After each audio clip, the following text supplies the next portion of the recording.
vous recommande la boutique La Londoloise, c'est Judith Londolé.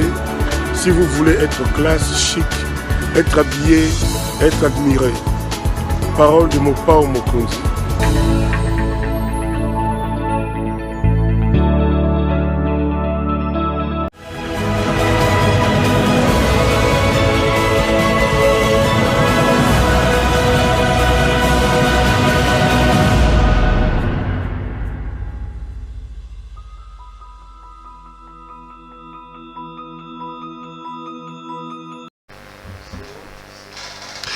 Madame, Monsieur, bonjour et bienvenue à ce nouveau numéro de l'émission Décrit Info, ce magazine d'analyse d'actualité politique, sociale, économique et juridique qu'on a lancé ici à CPL Télévision. Des questions importantes sont mises sur la table.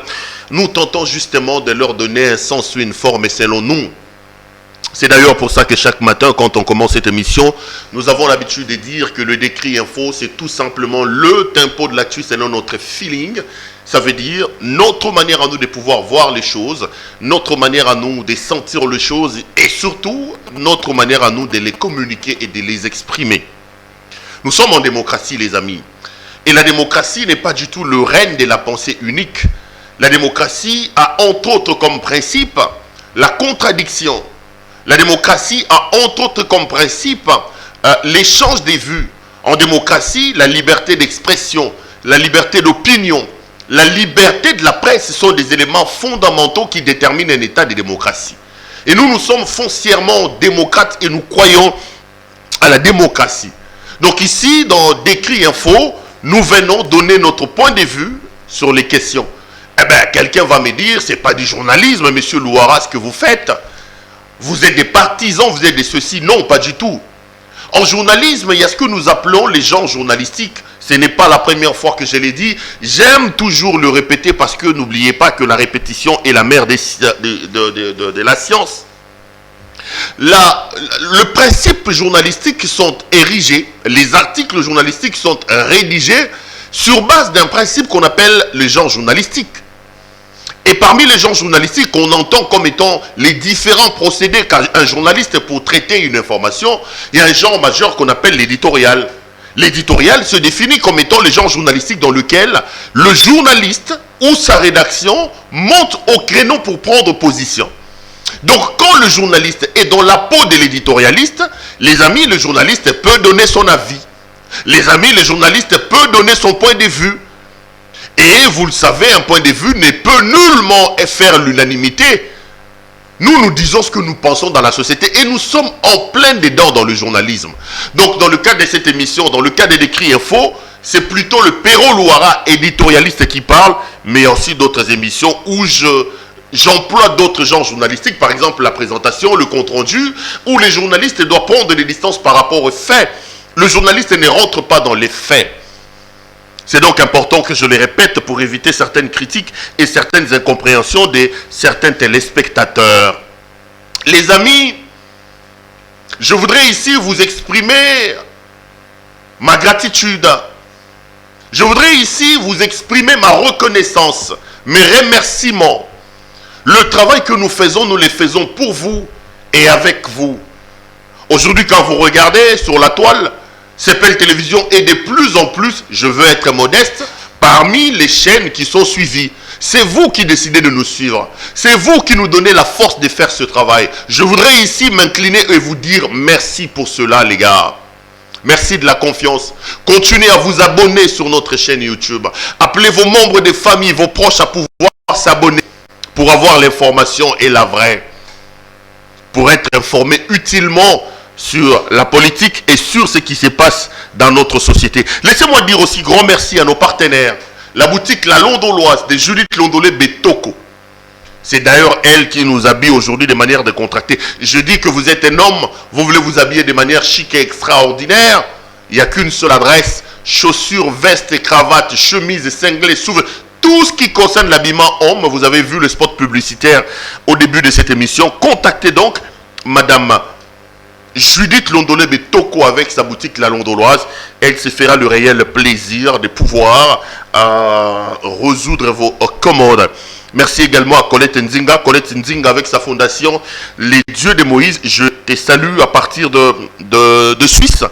Colette Nzinga, j'ai toujours dit que c'est une dame qui a son cœur entre ses mains quand il y a des problèmes comme ça se passe à Goma et que nous avons besoin de faire parler les bons sens, nous avons besoin de faire parler des bons cœurs. Colette Nzinga intervient pour nous aider généralement dans des actions humanitaires. La main sur le cœur, je tenais donc à lui dire bonjour et merci pour ce qu'elle est en train de faire. Les amis, vous avez vu mes thèmes. Aujourd'hui, je viens pour qu'on discute un peu d'une affaire rocambolesque. Ces affaires de spoliation des maisons des particuliers. Ces affaires même de spoliation des maisons de l'État. Ici, j'ai déjà fait plusieurs émissions, notamment avec Maman Martine et d'autres compatriotes qui connaissent les affres de cette situation-là. Des gens parce qu'ils ont des connexions au niveau de la magistrature. Des gens parce qu'ils ont des connexions au niveau des politiques, au niveau des autorités du pays. Ils s'organisent en bande, je veux dire une bande, que l'on peut désormais considérer comme criminelle pour arracher via des, comment ça s'appelle, des jugements souvent rendus par défaut des parcelles aux particuliers. Je voudrais aujourd'hui m'étendre sur cette question-là. Je parlerai aussi de la situation dans l'Est de la République avec les volcans. D'ailleurs, si vous êtes un habitué de cette émission, vous connaissez le principe. Le principe, c'est la situation sécuritaire dans l'Est de la République qui ouvre toujours nos éditos. L'Est de la République, depuis hier à 19 h, est frappé par l'éruption volcanique. L'éruption du volcan Nyiragongo qui culmine à peu près à 300, qu'est-ce que je raconte, à 3000 mètres d'altitude. Nyiragongo a donc commencé à partir d'hier à déverser ses larves fumantes vers la ville de Goma. Je regardais les images. Goma ou le Nord Kivu, c'est une province que je connais bien.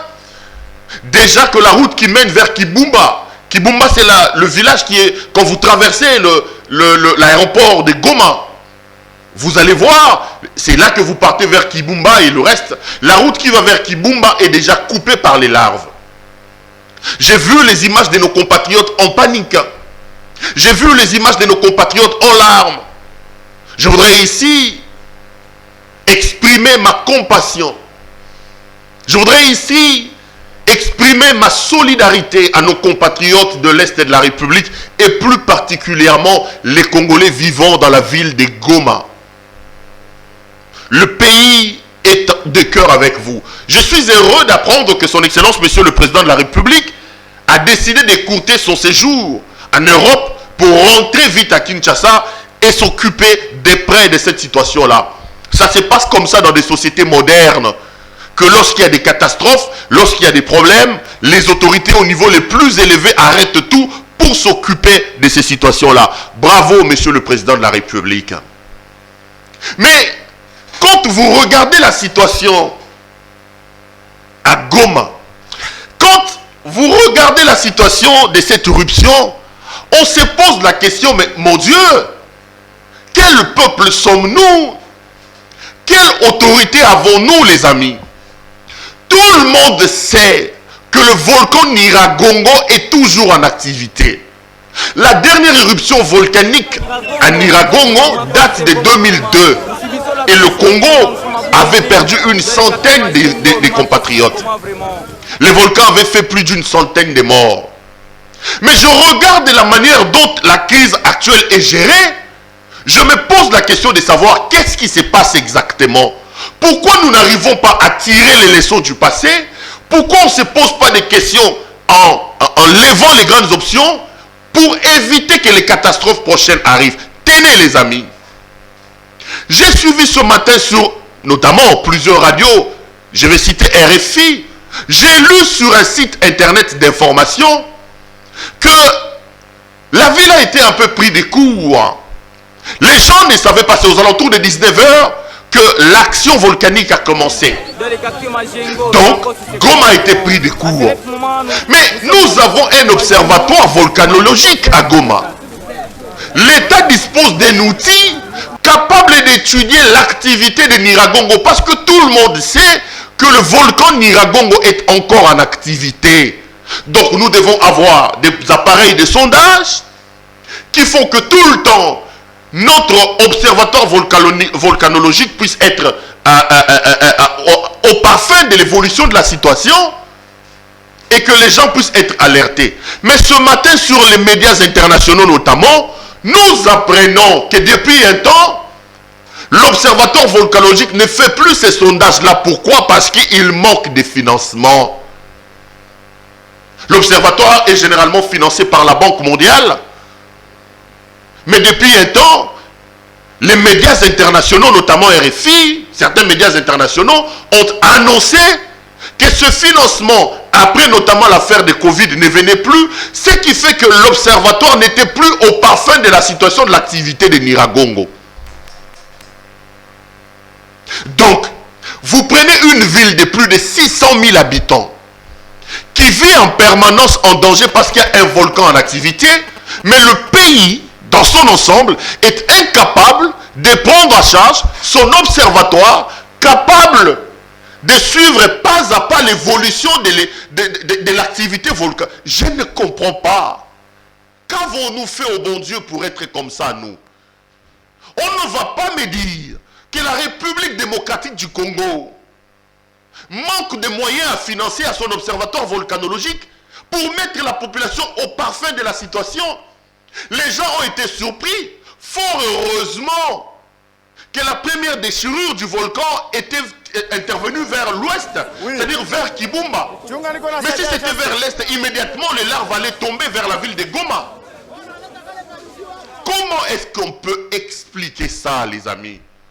Dans ce pays, lorsqu'on parle de détournement, c'est toujours en termes de millions de dollars américains. Les gens se partagent 15 millions ici, on dit des rétrocommissions. Les gens se partagent 12 millions ici, on dit des rétrocommissions. Ça se fait au nez et à la barbe de nous tous. Mais pour des questions qui engagent à la vie des gens, le Congo n'a pas d'argent. Je ne comprends pas. Quel peuple sommes-nous? Quelle autorité avons-nous? Qu'avons-nous fait au bon Dieu pour être comme ça? Qu'avons-nous fait au bon Dieu pour être comme ça?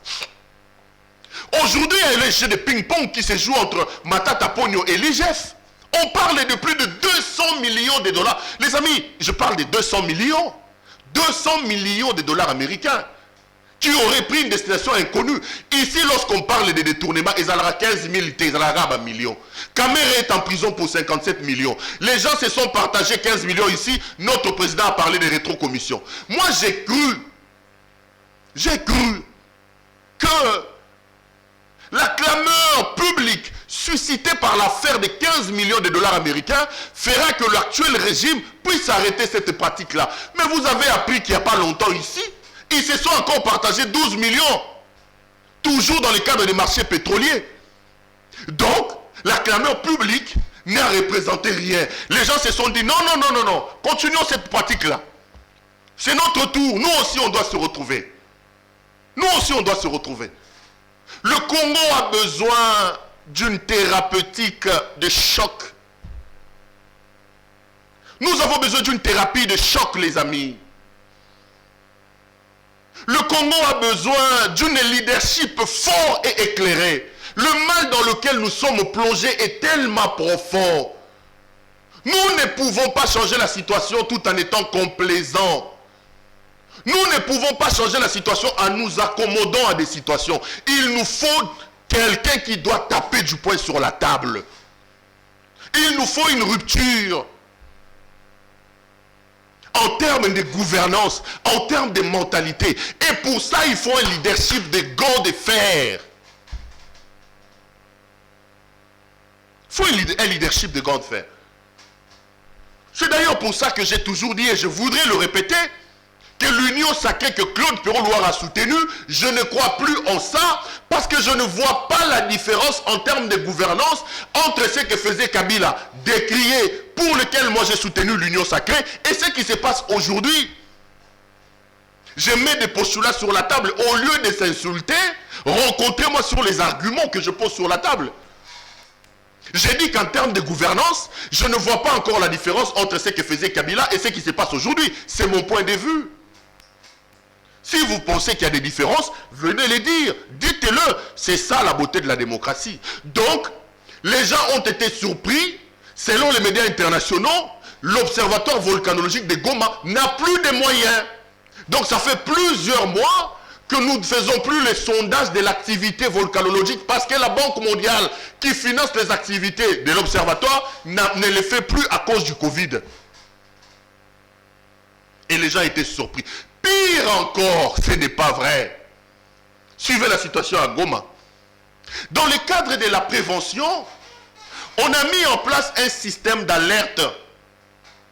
Ce système-là, lorsque l'Observatoire volcanologique apprend que le volcan voulait rentrer en activité, on alerte, c'est-à-dire c'est comme un sifflet.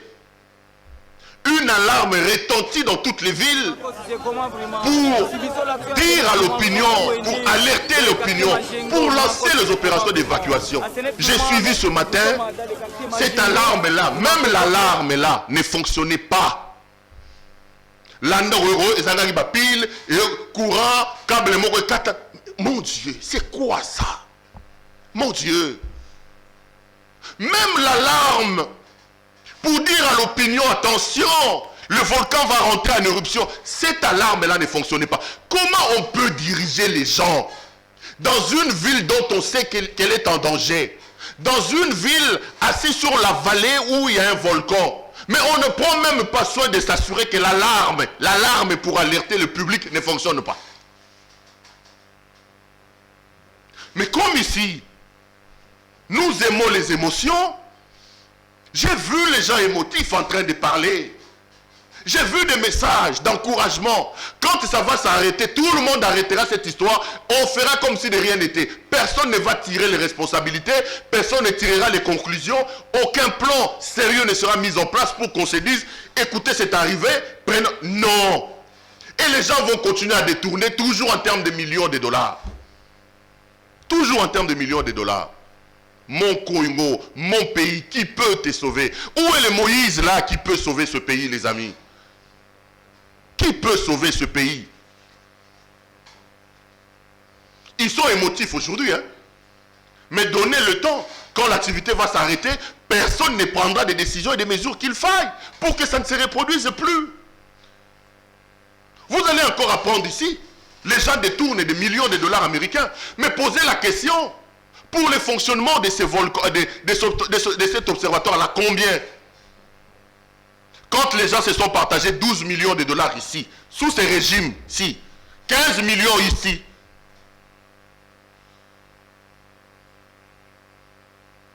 C'est triste. C'est triste. Et je vais finir par là, par rapport à la situation de ces volcans. Regardez ce qui se passe. Les volcans entrent en éruption, la panique gagne la ville de Goma, les gens vont dans tous les sens, pour la plupart ils sont allés vers Sake à pied d'ailleurs, Sake qui est de l'autre côté parce que le premier larve allait vers Kibumba. Beaucoup de nos compatriotes aussi sont allés vers le Rwanda, à Rubavo, l'ancienne Gisenyi qui est la ville la plus proche de Goma. Quand vous traversez la grande barrière, j'en parle avec délectation et j'en parle avec souffrance parce que c'est des coins que je connais. J'y ai été plusieurs fois. Les gens se sont organisés pour fuir la ville. Ici, je voudrais saluer la promptitude avec laquelle les autorités rwandaises ont ouvert la grande barrière pour permettre aux réfugiés d'aller vers ce coin-là. Un peu pour dire à ceux qui disaient ici, il faut faire la guerre, il faut ceci. Nous devons avoir une armée forte. Mettons Matato qui est le Rwanda, c'est un pays voisin. Il faut qu'on s'organise ici chez nous pour nous protéger, mais on ne peut pas changer nos voisins. Les gens sont allés au Rwanda. Mais si on était sérieux, l'évacuation est une opération ordonnée par les autorités. Lorsqu'on ordonne à la population d'évacuer, cette population-là n'a pas le droit de rentrer si elle ne reçoit pas l'autorisation de rentrer. Mais regardez depuis ce matin, ceux qui avaient fui vers le Rwanda, ceux qui avaient fui vers Sake sont en train de rentrer dans la ville de Goma. Qui leur a expliqué que maintenant, la ville n'est plus en danger? Qui gère ça? Vous pouvez rentrer comme ça, et le lendemain, le magma, je ne sais pas moi, de ces volcans, avec tout ce qu'il y a, ça explose. Je ne comprends pas qui gère la situation, qui communique avec qui. Les gens qui étaient à Saké, les gens qui étaient à Rubavu au Rwanda, ce matin j'ai vu la population rentrer. Mais les autorités, est-ce que c'est vous qui avez ordonné l'évacuation et qui demande aux gens de rentrer? Est-ce qu'on est sûr, à l'heure où nous parlons, que l'activité du volcan s'est arrêtée? Qui peut nous donner ces éléments-là?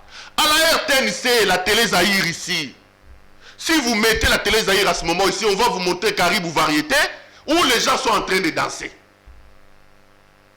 Hier, regardez les images sur les réseaux sociaux, la plupart des Congolais suivaient l'évolution du volcan minute par minute, à partir de France 24, qui avait interrompu tous ces programmes pour nous donner l'évolution. Ici chez nous, à la télé Zahir, la télévision du peuple qui fonctionne avec notre argent, ils ont mis une chanson toute la journée, toute la soirée de l'Union Sacrée. Et à la RTNC2, pire encore, pendant que nous on cherchait à s'informer, j'ai vu un certain docteur Marlon, thème les avantages du sexe. Il venait nous parler de la vie sexuelle. Un certain Marlon, Marion si c'est Marlon, qui venait vanter son hôpital, un sexologue. Si vous voulez, vous avez des problèmes, vous voulez agrandir votre sexe, vous êtes un homme, vous voulez être efficace sur les lits, venez à Première Rue, il donnait son adresse. Et le thème écrit en gras sur la télévision, les avantages du sexe. Chez nous, les avantages du sexe. Patrick Mouyaya, cher frère, il est temps de réconcilier les Congolais avec leur télévision nationale. Il y a du travail à faire avec cette télévision-là. Les images sales, n'importe quoi qu'on voit à la RTNC. La RTNC doit être le miroir du Congo. On ne peut pas, à l'heure où les télévisions du monde entier ont interrompu leur programme, pour suivre ce qui se passe ici chez nous, dans notre télévision, on fait l'apologie de l'union sacrée. Dans nos télévisions, pendant ce temps, on nous parle des actes sexuels. Je ne sais pas, quel peuple sommes-nous? Nous, moi particulièrement, je suivais pas à pas l'évolution de la situation sur France 24, qui n'a pas arrêté de défiler des bandes passantes sur sa télé pour expliquer l'évolution, qui a interrompu tous ces programmes pour nous apprendre la situation. La télé Zahir, la RTNC ici, c'est un certain Mario, si c'est Marlon, que j'ai vu toute la soirée en train de vanter les exploits sexuels. Qu'est-ce qu'il faut faire? Les médicaments qu'il faut prendre pour agrandir son sexe, pour réduire son sexe quand on est une femme. C'est quoi ça? C'est quoi ça? Sur notre télévision nationale. Monsieur Mouyaya, vous dites que vous êtes un gouvernement des warriors. C'est ça le travail. La RTNC est devenue comme une... Je ne comprends pas. J'étais là en train de regarder. J'avais la chair de poule. Je me disais, mon Dieu, qu'avons-nous fait au bon Dieu pour être comme ça, nous, Congolais? Je n'accuse personne, je m'accuse moi-même. Neto Lobawa, Batu, sans aucune instruction, sans aucune orientation, Balongwe, Bukav, Nani, comment, Giseni, et Sika Bazalaki, Baba Kimagina Sake, Bazongi na Villa Goma. Parce que sur le volcan, sous Makas na minuto. Qui a demandé à la population de rentrer dans la ville? Qui avait demandé à la population d'évacuer? Personne ne sait rien. Personne ne comprend rien. Les gens sont dans des copes. Ils sont dans des coups ici. Ils sont dans des copes, ils sont dans des coups. La République se meurt. Bienvenue à la République des inconscients, comme le disait Modeste Moutinga Moutuchaï dans son ouvrage, La République des inconscients. Moussengo a d'ailleurs corrigé en ajoutant autre chose, il dit la République des médiocres. Sommes médiocres nous tous. Les politiciens inconscients, les politiciens médiocres, les journalistes médiocres, les pasteurs médiocres, même eux, qui doivent nous apprendre là où ce qu'il faut faire pour aller au ciel, ils sont des médiocres. Tous nous sommes médiocres, tous. Les gens meurent pendant les volcans. Non, à la télévision, on nous parle du sexe, des actes sexuels. L'heure de se poser les questions, alors les vrais, est arrivée, les amis. L'heure de nous interroger sur nous-mêmes et sur l'avenir de ce pays est arrivée. Je n'accuse personne, je me mets moi-même dans le lot. À un moment donné de l'histoire, à un moment donné de la vie, nous devons être capables de nous arrêter et de nous poser des bonnes questions. Des questions qu'il faille. On ne peut plus continuer à aller comme ça, vaille que vaille. Non! On ne peut plus continuer comme ça, le gars. Prenons-nous un peu au sérieux. Dans tous les secteurs de la vie, dans tous les domaines, il faut que nous travaillions pour faire émerger les meilleurs. Que ce meilleur-là puisse drainer les médiocres. Non! Ici, ce sont les médiocres qui ont un mot à dire.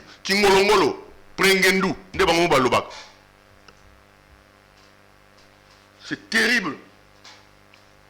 C'est terrible. Je suis en train de suivre la situation de ce volcan-là.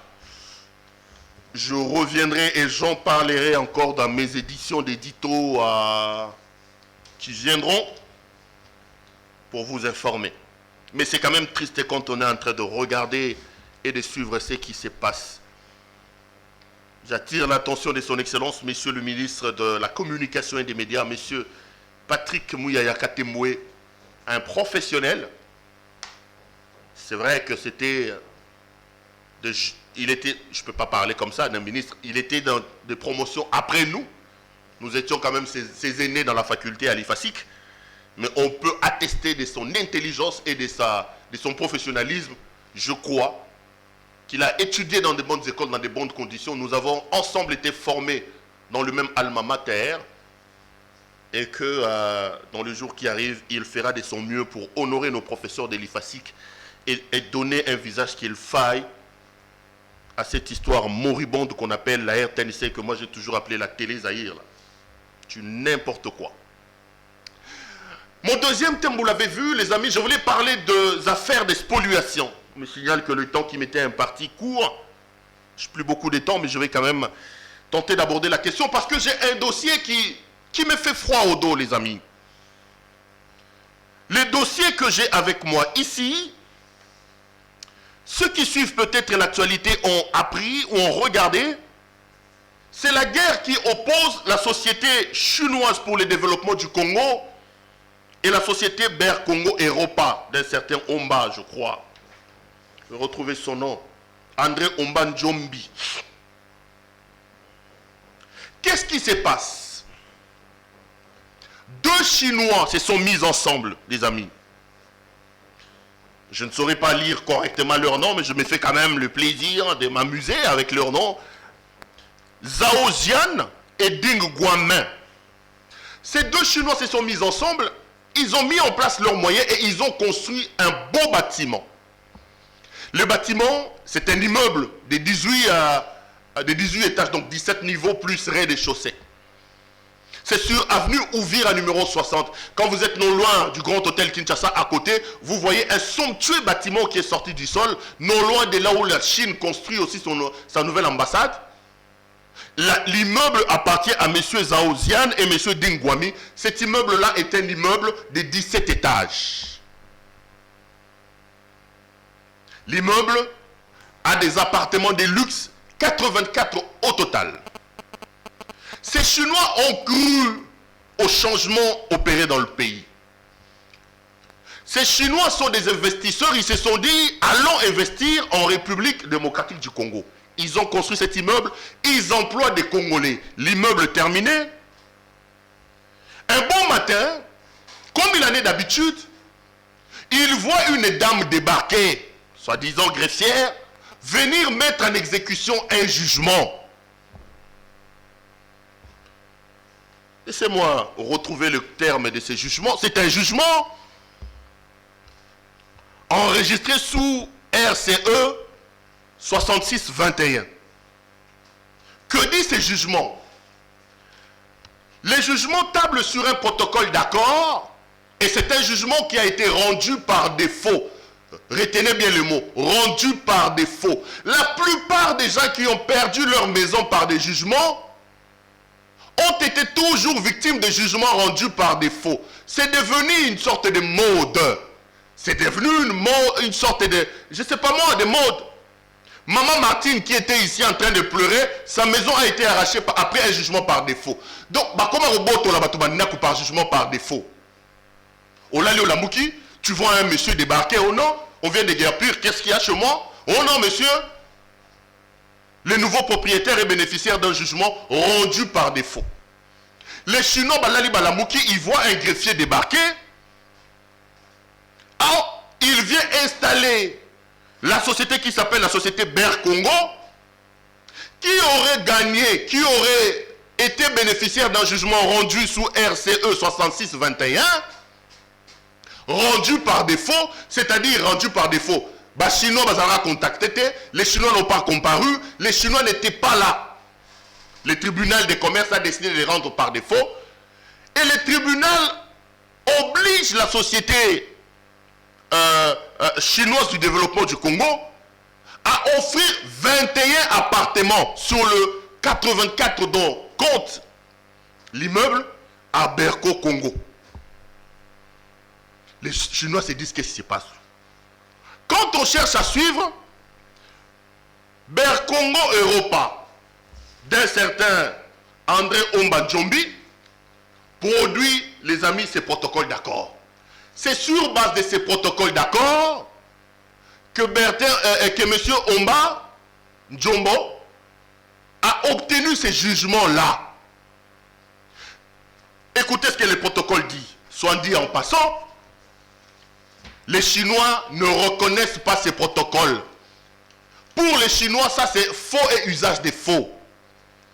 Le protocole signé que monsieur a présenté pour obtenir son jugement par défaut dit ceci. Je prends le paragraphe qui concerne. Nous sommes à l'article 2. Pour éviter la fraude dans les chefs des associés de la Société chinoise pour le développement du Congo, il est en outre convenu que tout associé de la Société chinoise pour le développement du Congo SARL, qui de manière individuelle ou collective achètera une concession minière, achètera ou construira un bien immobilier, effectuera toute importation ou exportation des marchandises, paiera individuellement ou collectivement à la sous-signée, c'est-à-dire Berco Congo, désecondé par 25% relatif à la valeur vénale de l'immeuble acheté ou construit, de la concession achetée, de l'importation. Les amis, même si les gens sont fous, les Chinois vont signer un protocole d'accord pour offrir 25% de tout ce qu'ils achèteront ici au Congo au nommé André Omba Djombi. Et André Omba Djombi, qu'est-ce que lui amène dans le protocole d'accord? André Omba Djombi dit qu'il amène son carnet d'adresse. Mon Dieu, mon Dieu. Soit dit en passant, les Chinois ne reconnaissent pas ces protocoles d'accord, qu'ils ont d'ailleurs attaqué en faux. Parce qu'ils disent, la signature qu'on dit d'être d'un des Chinois, en fait, il s'agit de son nom en chinois qu'on a scanné et qu'on a placé ici. Bandeko, tous à la sérieux. Des entrepreneurs chinois arrivent au Congo, ils vont signer un protocole d'accord avec M. André Omba Djombi. Dans ces protocoles d'accord-là, les Chinois s'engagent à lui donner 25% de toute activité qu'ils entreprendront ici au Congo. S'ils achètent un immeuble, s'ils achètent une maison, s'ils achètent des carrés miniers, ils s'engagent à donner à André Omba 25% de tout cela. Et André Omba, dans la transaction, qu'est-ce qu'il dit? André Omba amène son carnet d'adresse. Donc, monsieur amène 0 franc dans le partenariat, mais il prétend dans ces protocoles d'accord signés, attaqués en faux par nos amis chinois, qu'il a droit à 25% de tout ce que les Chinois entreprendront ici, parce que lui met sur la balance son carnet d'adresse. Est-ce que ça tient la route? Arrêtons-nous d'abord là. Est-ce que ça tient la route? Moi, je viens entreprendre au Congo, je vais céder 25% et même de mes carrés miniers à un individu, parce que cet individu-là n'amène même pas $1. L'individu aura 25% de mes parts parce qu'il m'amène son carnet d'adresse. Qu'est-ce qu'on entend en droit par carnet d'adresse? On n'a pas besoin de lunettes pour d'emblée suspecter la manœuvre. Ils se sont ont fabriqué ces protocoles d'accord selon les Chinois. Ils se sont fabriqués ces protocoles d'accord. La société Berco au Congo, les Chinois ne reconnaissent pas ces protocoles d'accord. Et André Omba Djombi va, à l'insu des Chinois, obtenir un jugement par défaut. Et comme il en est de coutume, on va venir installer M. Djombi dans 21 appartements. Regardez les amis, les images que vous voyez là. Est-ce que vous pouvez vous imaginer que ça, c'est ce qu'on appelle installation? Une greffière débarque dans la concession de l'immeuble, non pas avec des policiers, mais avec ces jeunes gens-là qu'on voit, qu'on appelle des pombas, parce que j'ai lu qu'on appelle des pombas, les avocats des Chinois. Les pombas viennent installer cette société-là sur base de ces protocoles d'accord que les Chinois disent être faux. C'est ça l'installation que vous voyez dans ces images-là. Les pombas que vous voyez en train de casser ces maisons-là, on dit que c'est eux qui ont accompagné Madame la greffière pour l'installation. Non. Nous devons à un moment donné aimer ce pays. Ça me surprend que derrière ces dossiers se trouve un certain nombre de Congolais. Et dans le 21 appartements que M. Djombi réclame aux Chinois en titre de 25%, on dit que certains hauts gradés de la magistrature, certains hauts gradés dans la politique sont dedans. Mais je vais vous lire un peu. Non, je n'ai pas besoin de les lire parce que je les développe déjà. Je voudrais plutôt ici lancer un appel pathétique. Excellence, Monsieur le Président de la République, Monsieur le Président, vous avez promis du travail aux Congolais. Vous avez dit que vous allez créer une classe des millionnaires au Congo. Cette promesse-là ne sera pas tenue si le climat des affaires n'est pas en harmonie avec les règles. Monsieur le Président, faites rentrer les Chinois dans leurs droits. C'est vous qui êtes les magistrats suprêmes. On ne peut pas déguerpir, on ne peut pas offrir à M. André 21 appartements sur base de ces protocoles. Je ne suis pas juriste, je n'ai pas besoin de mettre des lunettes pour me poser des questions. Pourquoi le jugement a-t-il été rendu par défaut? Pourquoi la greffière vient-elle installer les gens avec des koulouna ou des pombas comme disent les avocats des Chinois? Pourquoi? Le climat des affaires va porter un coup, va subir un coup si et seulement si les gens réussissaient à mettre cette manœuvre en action. Je voudrais ici appeler au professeur. Moi, je suis étudiant en droit. J'entends parler de lui dans tous les auditoires. Dieudonné Kalouba. C'est lui le président du Conseil supérieur de la magistrature. Monsieur le président, monsieur Kalouba, professeur, les étudiants croient en vous. Recadrez un peu ces procureurs ici qui envoient des recadrer. Mais monsieur Kalouba, vous êtes président du Conseil supérieur de la magistrature. Est-ce que vous pensez vraiment en suivant ces dossiers que la société chinoise pour le développement du Congo doit perdre 21 appartements au profit de Ber Congo pour un protocole d'accord attaqué en faux par les Chinois? D'ailleurs, l'ambassade de Chine en RDC a écrit au gouvernement congolais pour protester contre ces choses. Quelqu'un vient, il vous brandit un protocole d'accord, il dit dans ce protocole d'accord-là que les partis s'engagent à me donner 25%, moi je n'amène rien sur la table, seul mon carnet d'adresse.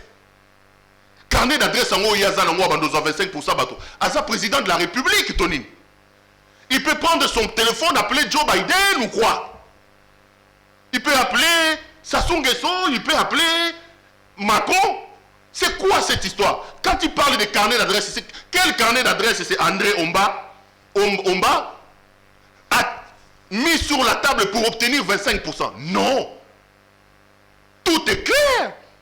Ce protocole d'accord a été attaqué en faux et les experts et les avocats démontrent la fausseté qu'il y a dans le protocole d'accord. Et sur base de ça, on veut arracher 21 appartements. Mais pourquoi faut-il l'arracher? Parce qu'à l'heure où nous parlons, les Chinois ont attaqué Berco Congo pour faux par rapport à ces protocoles. Ils sont encore en délai dans la cassation pour attaquer le jugement rendu par défaut. Et à part ça, ils ont eu une lettre de l'inspecteur de l'inspection de justice. Je l'ai d'ailleurs avec moi ici. L'inspecteur général de justice écrit, regardez ce qu'il dit. Madame le greffier divisionnaire, subsidiairement à ma lettre numéro 26/10/99/MI/KV/MK/2021 du 9 avril 2021, je vous demande de vous abstenir de poser tout acte d'exécution jusqu'au retour du dossier d'exécution à votre greffe. Veuillez agréer, madame le divisionnaire, l'assurance de ma parfaite considération. Je vous demande de vous abstenir de poser tout acte d'exécution jusqu'au retour du dossier d'exécution à votre greffe. L'inspecteur général, il y a justice a commis, il leur a demandé de ne rien faire. Il passe outre. Là, dans les images que vous voyez, ils viennent encore d'envoyer une équipe pour arracher 21 appartements. Soi-disant pour réinstaller. Mais pour réinstaller, monsieur, il faut avoir installé. Est-ce que la greffière a-t-elle installé les gens? C'est faux. Parce qu'un rapport établi par l'inspection, un inspecteur envoyé par les procureurs, démontre que madame la greffière n'a fait que 23 minutes. Et en 23 minutes, on ne peut pas déguerpir 21 appartements et installer 21 personnes. Aujourd'hui, ils disent, non, les Chinois sont en train de s'opposer à un jugement. Il faut d'abord commencer par réinstaller les gens dans... Non, non, je lance un appel pathétique à son Excellence, Monsieur le Président de la République. Il faut arrêter les manœuvres des Ber Congo. Il faut arrêter ces manœuvres-là. Il faut arrêter la démarche des Ber Congo, Europa, de Monsieur Omba Ondjombi. Il faut arrêter ça. Ces manœuvres vont porter un coup fatal, fatal, au climat des investissements dans le pays. Ces manœuvres vont porter un coup fatal à l'envie des investisseurs de venir au Congo. Elles porteront une très mauvaise publicité pour notre pays. J'en appelle donc au président du Conseil supérieur de la magistrature, le très respectueux professeur Kalouba. Monsieur le professeur, recadrez les magistrats, les procureurs, des gens qui sont impliqués dans ce genre de situations. C'est votre travail. Mettez de l'ordre. Monsieur le Président,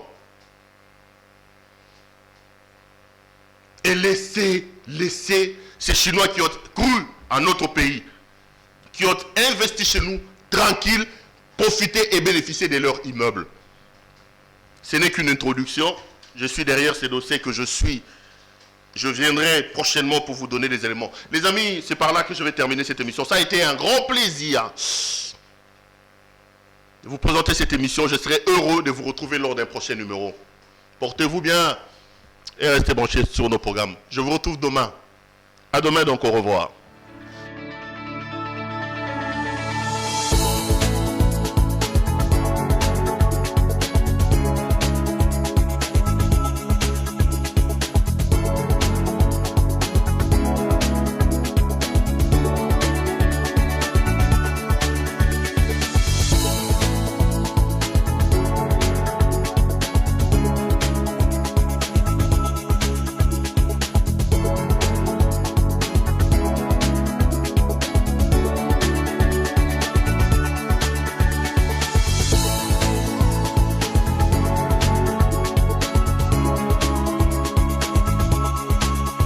Je vous recommande la boutique La Londoloise, c'est Judith Londolé. Si vous voulez être classe, chic, être habillé, être admiré. Parole de Mopao Mokonzi.